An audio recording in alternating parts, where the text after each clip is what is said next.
各位嘉賓、各位老師、各位師長、各位親愛嘅同學同校友，大家好！歡迎嚟到聖公會聖彼得小學弦歌童謠中樂音樂會。我哋係今日嘅司儀，我係6年級嘅李海琳，我係5年級嘅徐盈之，我係3年級嘅舒詠詩，我係3年級嘅何卓謙。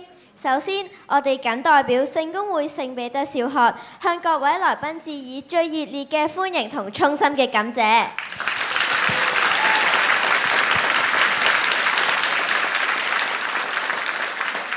喺音樂會正式開始之前，請容許我作幾點溫馨提示。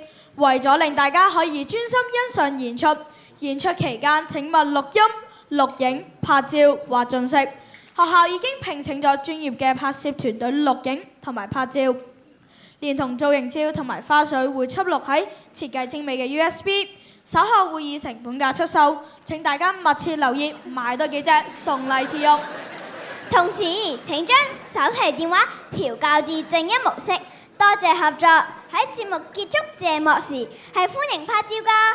事不宜遲，我哋即將為今晚嘅音樂會進行簡單而隆重嘅啟動儀式。今晚我哋好榮幸承蒙多位重量級嘅嘉賓蒞臨，給予同學們支持同埋鼓勵。佢哋分別係聖公會教省主教長陳歐明大主教、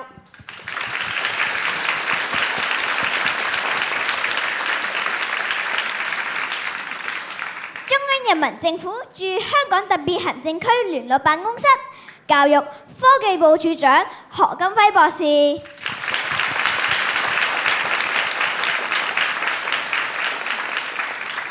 中西區民政事務專員鄭建瑩女士 JP，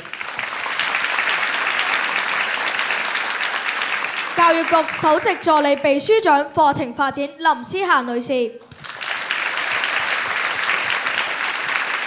有請鄭校監、黎校長陪同陳歐明大主教、何金輝處長、鄭建瑩專員、林思嫻女士移步到台上進行啟動儀式。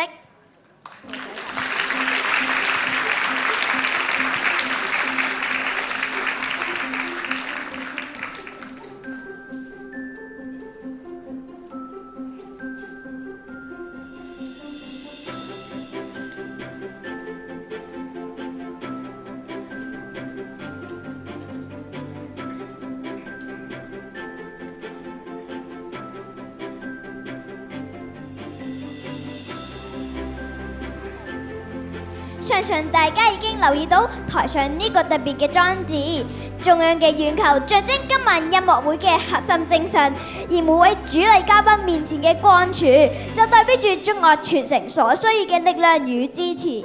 當嘉賓將手放喺光柱，點亮燈光嘅一刻，象徵住大家願意為中樂點燃光芒，將祝福與能量注入其中。請大家一齊倒數，用我哋嘅力量點燃光芒，為音樂會揭開序幕。準備5、4、3、2、1。弦歌不絕，同懷本數。弦歌童謠中樂音樂會正式開始，希望今晚嘅旋律為大家帶嚟一個溫暖而動人嘅晚上。多謝各位主禮嘉賓，請鄭校監、黎校長陪同嘉賓移玉步到台下就座，欣賞接下嚟同學們嘅演出。